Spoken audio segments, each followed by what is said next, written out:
नमस्कार, स्वागत है आपका हॉर्नबिल टीवी में और मैं हूं आपके साथ शिखा सकलानी। बुलेटिन की शुरुआत करते हैं खबरों के साथ। उत्तरकाशी के धराली में पिछले महीने 5 अगस्त को आई आपदा ने सब कुछ बर्बाद कर दिया, जिसके बाद विशेषज्ञों ने इस बात पर जोर दिया है कि नदियों की विनाश लीला से बचने और नदियों को सूखने से बचाने के लिए उनका अधिकार वापस लौटाना होगा, यानी उसके स्वरूप को लौटाना होगा। नहीं तो धराली तो सिर्फ एक उदाहरण है। ये बात सभी जानते हैं कि उत्तराखंड की राजधानी देहरादून में नदियों किनारे भारी अतिक्रमण पर जिसे हटाने पर वर्षों से राजनीति हो रही है, इस बार मुख्य विपक्षी पार्टी कांग्रेस इसे लेकर खुलकर सामने आ गई है। इस रिपोर्ट में देखिए।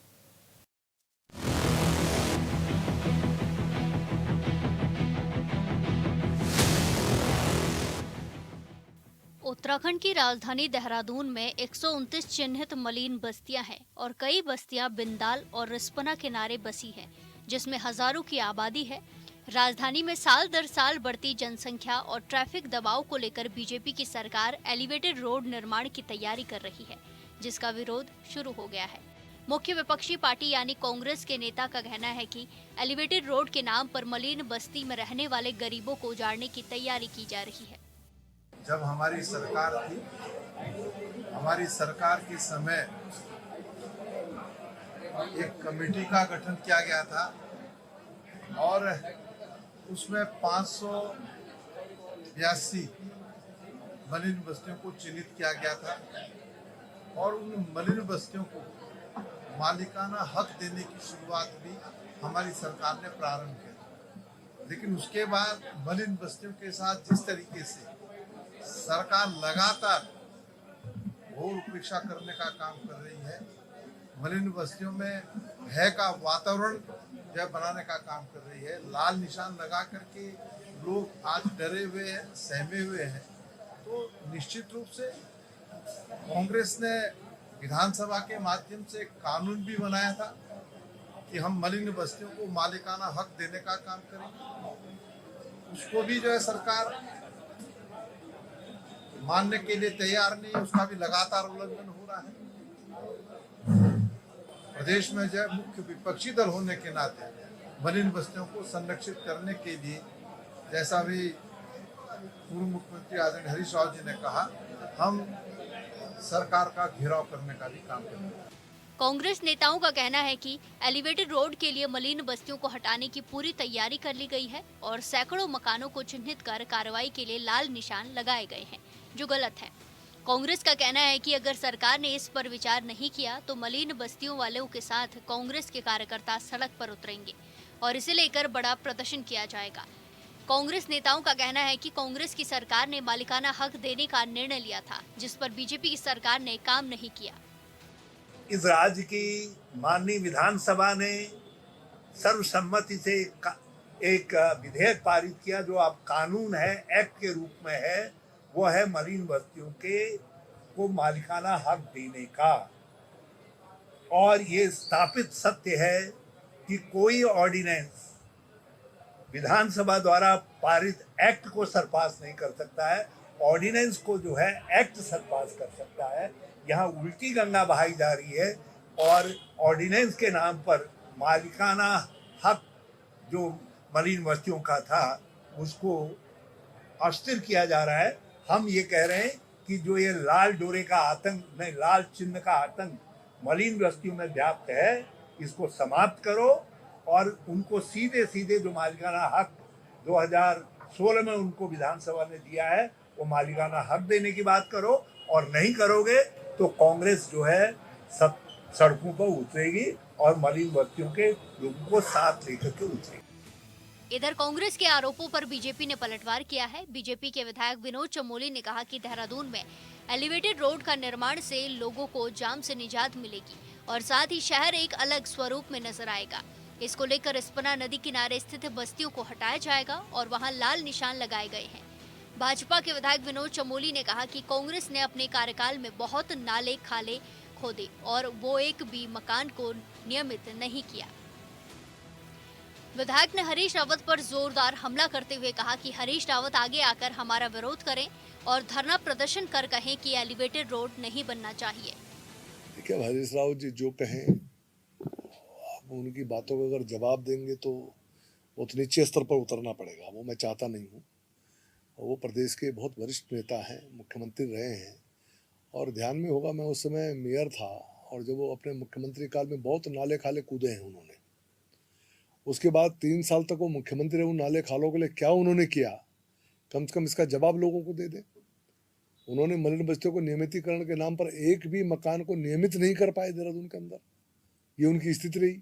एक अधिनियम भी लाए, उसके बावजूद कुछ नहीं हो पाया। तो हरीश रावत जी के जो आरोप हैं, उन आरोपों को बहुत गंभीरता से नहीं लिया जा सकता है। जहाँ तक जिन मकानों पर निशान लगे हैं, अभी एलिवेटेड रोड देहरादून में बनने जा रही है। उन एलिवेटेड रोड्स के कारण कुछ मकान प्रभावित हो रहे हैं, उनको अभी चिन्हित किया गया है। और ये 3000 से 4000 के बीच संख्या जाएगी, इसमें कोई दो राय नहीं है। और हमने ये भी कहा है कि जिन लोगों को वहाँ से हटाया जाएगा, उनको कहीं ना कहीं बसाया भी जाएगा, उनका विस्थापन होगा, उनकी व्यवस्था की जाएगी। या तो हरीश रावत जी कहते कि देहरादून में कोई एलिवेटेड रोड नहीं बननी चाहिए, ओपन आए ना सामने, क्या दिक्कत है? विरोध करें हमारा कि देहरादून में ट्रैफिक सिस्टम ठीक नहीं होना चाहिए, देहरादून में एलिवेटेड रोड नहीं बननी चाहिए, लिंक रोड्स नहीं बननी चाहिए, देहरादून को बेहतर नहीं होना चाहिए, शहर को व्यवस्थित नहीं किया जाना चाहिए, ट्रैफिक ठीक नहीं होना चाहिए।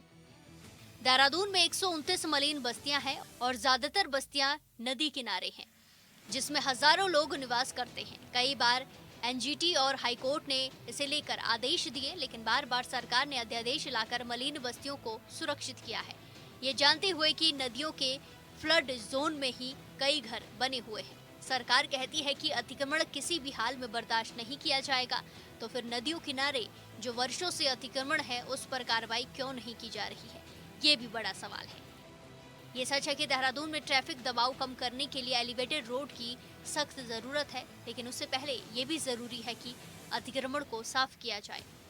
इसके लिए हमने कह दिया है कि एक पूरी तरह से इसमें सेटलमेंट पॉलिसी, एक तो हम सेटलमेंट पॉलिसी लाएंगे, दूसरा एक निर्देश ये भी दिया है कि जो भी हमारे नदी नाले मुहाने या ऐसी ज़मीनें हैं जो उन पर अगर कहीं पर भी अतिक्रमण होगा या कुछ होगा, तो जो उस समय के जो लोग वहाँ पर नियुक्त अधिकारी होंगे, उनकी जिम्मेदारी और उनका उत्तरदायित्व फिक्स किया जाए।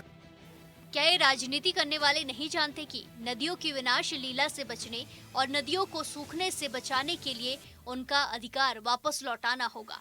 नदी क्षेत्र का विस्तार उसकी मूल धारा से लेकर वहां तक होता है जहां तक उसका पानी जाता है। इस क्षेत्र में कायदे से कोई निर्माण कार्य नहीं होना चाहिए, और अगर अनिवार्य हो तो ध्यान रखना चाहिए कि नदी के स्वाभाविक प्रवाह में अड़चन न आए।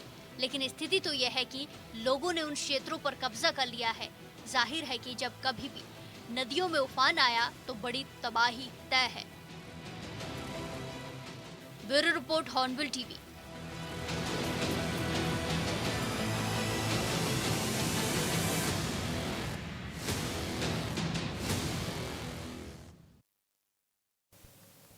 ब्लॉक प्रमुख रामनगर मंजू नेगी, ज्येष्ठ प्रमुख संजय नेगी, कनिष्ठ प्रमुख मीना नेगी समेत ताड़ीखेत के पूर्व क्षेत्र पंचायत सदस्य मोहन बिष्ट की ओर से थराली आपदा प्रभावितों के लिए 300 राहत किट भेजी गई, जिनका वितरण शनिवार को नगर क्षेत्र में नगर पंचायत अध्यक्ष सुनीता रावत की मौजूदगी में किया गया। यह नगर क्षेत्र के वार्ड 1 के भेटा और सिमलसैन के परिवारों को आपदा राहत किट दी गई। इसके बाद रामनगर से आई टीम ने चैपड़ों में आपदा प्रभावितों को राहत किट का वितरण किया। राव जी के साथ जब आया था तो यहाँ के हालात बहुत बुरे हैं और अब थोड़ी सी हालात अभी ठीक हुए हैं। तो हमने मन बनाया कि हम अपने जो हमारी प्रमुख है, मेरी पत्नी है वहाँ पर रामनगर ब्लॉक प्रमुख, उनके माध्यम से, मैं ज्येष्ठ प्रमुख हूँ, मेरे माध्यम से हमारे कनिष्ठ प्रमुख मीना रावत हमारे साथ मोहन सिंह बिष्ट जी आए हैं, पूर्व क्षेत्र पंचायत सदस्य ताड़ीखेत से। 150 किट वो लेके आए हैं और 150 किट हम लेके आए हैं और 100 हम जो है टॉर्च लेकर यहाँ पर पहुंचे हैं। हमारे संजय नेगी जी और उनकी धर्मपत्नी मंजू नेगी जी ब्लॉक रामनगर, उनके माध्यम से और उन्होंने जिन भी संसाधनों से यहाँ पर हमारे थराली में आपदा प्रभावितों को राहत सामग्री पहुँचाई है, तो सब लोगों की तरफ से उनका धन्यवाद। और आज हमारे द्वारा हमारे जो कांग्रेस ब्लॉक अध्यक्ष हैं विनोद रावत जी, उनके माध्यम से वार्ता की गई और संसाधन जुटाए गए और भाई साहब के द्वारा जो यहाँ पर राशन पहुँचाई है वो हमारे भेटा वार्ड में सिमलसैन और भेटा और हमने थराली के लिए भी रखवाया है। और अपर मार्केट हमारा वार्ड 3, इन 4 जगहों के लिए हमने अभी व्यवस्था की है। अन्य माध्यमों से भी हम व्यवस्था बना रहे हैं ताकि सभी प्रभावितों तक आपदा सामग्री प्रदान की जाए। उत्तराखंड में कानून व्यवस्था पर विपक्ष लगातार सवाल उठा रहा है। ऐसे में हल्द्वानी में भी कांग्रेस प्रदेश अध्यक्ष करण माहरा के नेतृत्व में विधायक और सैकड़ों कार्यकर्ताओं ने धरना प्रदर्शन किया और बीजेपी सरकार पर आरोपों की झड़ी लगा दी। शहर में पुलिस की बदहाल व्यवस्था और बढ़ते अपराध को लेकर कांग्रेसियों ने बीजेपी पर निशाना साधा है। इस रिपोर्ट में देखिए।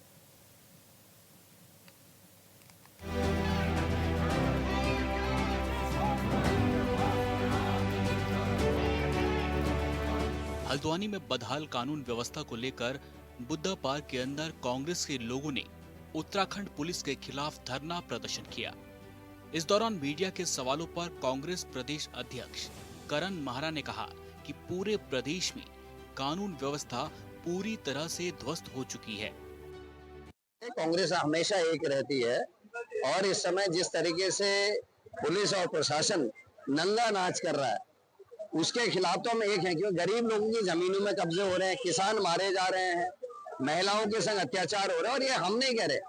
अभी आपने एक रिपोर्ट देखी होगी महिला आयोग के संगठन की, उसमें क्या आया है। उसके अलावा एनसीआरबी की रिपोर्ट जो केंद्र सरकार का उपक्रम है, उसने तो पहले कह दिया कि 9 हिमालय राज्यों में उत्तराखंड महिला अपराध में पहले स्थान पर खड़ा है। आप देख लीजिए 2 मंडल अध्यक्ष जमानत में बाहर हैं, इनके दुख संघ के चेयरमैन जमानत में बाहर है। संतरेसा में 14 साल की लड़की का बलात्कार और हत्या भी ओबीसी सेल का सदस्य मुख्य आरोपी है बीजेपी का। अंकिता भंडारी के केस में वीआईपी का भी पता नहीं पुलकेदारिया इनके मंत्री का लड़का।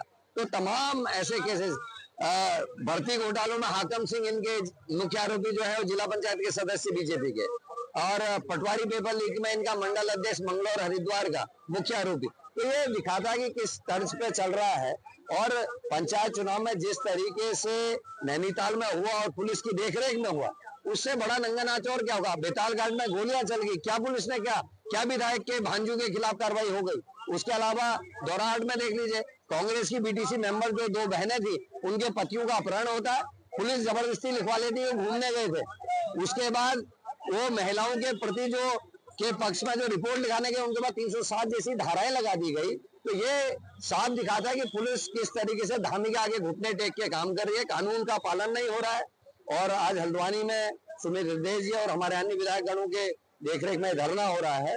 हम सब लोग सम्मिलित और एकजुट होकर राज्य के हित में, लोगों के हित में काम करें। हल्द्वानी के विधायक सुमित हृदय का कहना है कि आज पूरे उत्तराखंड के अंदर कानून व्यवस्था पूरी तरह से बदहाल है। हत्याएं, चोरी, बलात्कार जैसी कई घटनाएं लगातार हो रही हैं, लेकिन पुलिस उस पर अंकुश लगाने के लिए पूरी तरह से असफल दिख रही है। उत्तराखंड के अंदर और हल्द्वानी में अपराधी गुंडों के गैंग सक्रिय हो रहे हैं। देखिए, जब से भाजपा की सरकार उत्तराखंड में बनी हुई है, प्रदेश की कानून व्यवस्था एकदम लचर हो गई है। जो कानून के रक्षक हैं वही कानून के भक्षक हो गए हैं। हमारे प्रदेश में बलात्कार, लूट, हत्या, चोरी, डकैती जैसी घटनाएं लगातार बढ़ती जा रही है और सरकार आंख बंद कर कर बैठी हुई है। मैं बात करूं हल्द्वानी बनफूलपुरा की घटना की, तो उसमें 9 लोगों की जान चली गई और जो है 100 से ज्यादा लोगों के ऊपर मुकदमे हुए जो अभी भी जेल में हैं। लेकिन सरकार की नाकामी और सरकार की हठधर्मिता देखिए, एक भी अधिकारी जिसकी लापरवाही के कारण इतनी बड़ी घटना हुई, किसी के खिलाफ कार्रवाई नहीं हुई। उधम सिंह नगर एसएसपी के खिलाफ आदेश चौहान जी के से अभिनेता पर पूरे विधानसभा के सत्र में इतना हंगामा हुआ, लेकिन उसके खिलाफ कोई कार्रवाई नहीं हुई।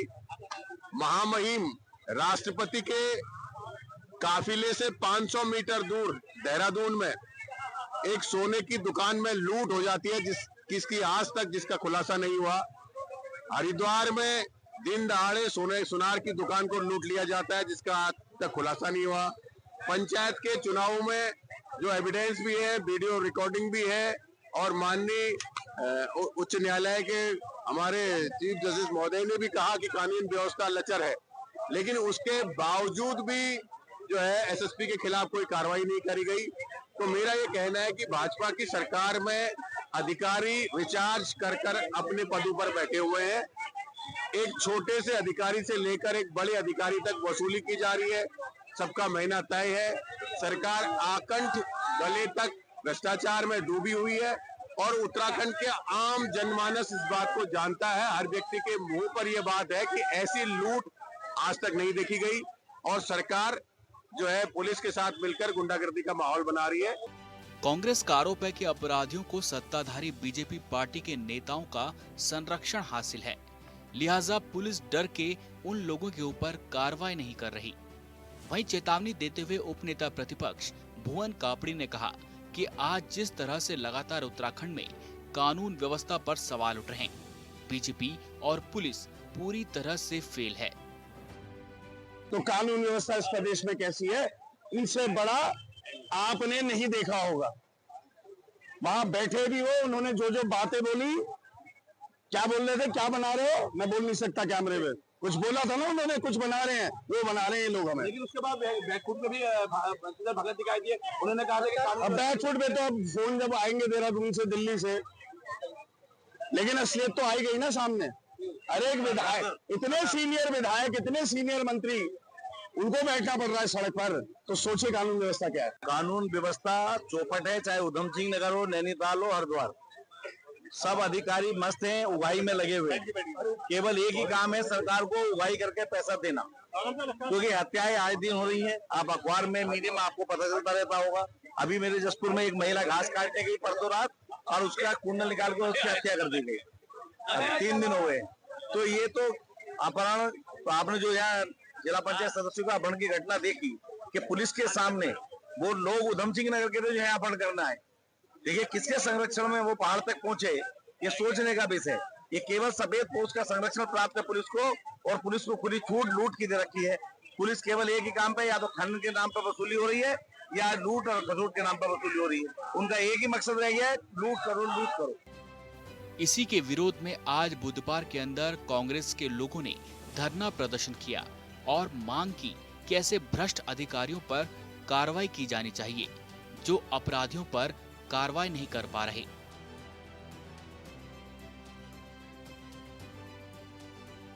Bureau report, Hornbill TV.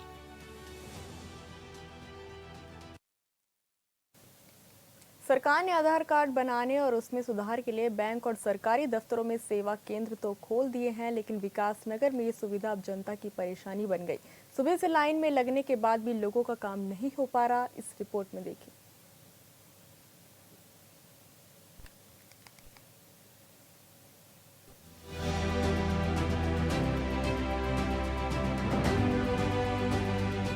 Dehradun में विकास नगर के यूको बैंक, ब्लॉक कार्यालय और बाल विकास परियोजना का कार्यालय स्थित आधार सेवा केंद्रों का हाल बेहाल है। यहाँ रोजाना सुबह से लंबी लाइनें लगती हैं, लेकिन शाम तक अधिकतर लोग बिना काम कराए वापस लौट जाते हैं। देखो, आधार कार्ड को बवाल होना तो निश्चित है, क्योंकि जो जनता है वो आती है, उनका ना तो बैठने की व्यवस्था है, ना उनके लिए पानी की व्यवस्था कर रही। जितने भी यहाँ पर वो बने हैं CSC सेंटर, वो अवैध रूप से वसूली कर रहे हैं। 30 रुपए की जगह 150 रुपए ले रहे हैं। इसी को लेकर लोगों में रोष था, और आज आप आए हैं। मैं आपका भी धन्यवाद करता हूं, टीवी चैनल वालों का, जिससे आम जनता की जो शिकायत है वो ऊपर तक पहुंच सके। दूसरी मैं ये कहना चाहता हूं कि कुछ लोग, कुछ प्रधान भी हैं, कुछ वैसे लोग हैं जो अवैध रूप से आधार कार्ड बनवा रहे हैं, उनकी जांच होनी चाहिए। मैं LIU के माध्यम से, SSP देहरादून के माध्यम से, जिलाधिकारी से ये कहना चाहता हूँ, चैनल के माध्यम से, जो अवैध रूप से भारी व्यक्तियों के जो यहाँ पर बने हैं, जो कि कुछ मेरे संज्ञान में भी है, मैं चाहता हूँ कि उनकी सबकी जांच होनी चाहिए, और जो लोग इस तरह का हमारे लिए कर रहे हैं उन पर कार्रवाई होनी चाहिए। आप कहना चाह रहे हैं कि इनकी आधार कार्ड और प्रधानों की मिलीभगत है? हो सकती है, कुछ है, कुछ पिछले प्रधानों की है, अभी नए वाले को तो नहीं मैं कह सकता। कुछ पिछले प्रधान मेरे संज्ञान में आया, मैं भी उसको जो है वो कर रहा हूँ। जैसे ही मुझको मिलेगी सूत्र, 20 सूत्रों से मुझे ज्ञात हुआ है, और मैं अभी जिलाधिकारी देहरादून को एक पत्र भी लिखूंगा, SSP को लिखूंगा, और LIU से भी मांग करता हूँ जो क्षेत्र के हैं कि जो है इसकी जांच करे, और जो लोग इसमें दोषी हैं उनके खिलाफ कार्रवाई होनी चाहिए। इन केंद्रों पर रोजाना केवल 30 आवेदन ही लिए जाते हैं, जबकि आवेदकों की संख्या 60 से 70 तक पहुंच रही है। ऐसे में लोग घंटों धूप और भीड़ में खड़े रहने को मजबूर हैं। लोगों की दिक्कतों को देखते हुए जिलाधिकारी ने बंद पड़े आधार केंद्र खोलने और ऑपरेटर बढ़ाने के निर्देश दिए थे, लेकिन अधिकारियों की मनमानी के चलते व्यवस्था अभी भी नहीं सुधरी। कभी GPS कनेक्ट नहीं हो पा रहा है, कभी सर्वर डाउन है सर, इस वजह से नहीं हो पा रहा है सर। लोगों की शिकायत है कि आप 100 और 200 रुपए ले रहे हैं। नहीं सर, नहीं सर, 200 रुपए नहीं ले रहे हैं सर, किसी से पूछ लीजिए। कितने फीस दे रहे हैं आप? सर जो फीस है प्रॉपर फीस है 100 रुपये 50 रुपये। और आपने भी बताया था हम 150 रुपये ले रहे हैं। सर बायोमेट्रिक के ले रहे हैं सर, उसमें हमें जो सरकार कंपनी की तरफ से सर हमें कुछ भी नहीं मिल रहा है। उस वजह से सर हम जो हमारा वो है सर इंक वगैरह कुछ भी है सर उसके लिए ले रहे हैं सर। कितने पैसे? सर जो कंपनी फीस है सर 150। तो टोटल कितने पैसे ले रहे हैं आप?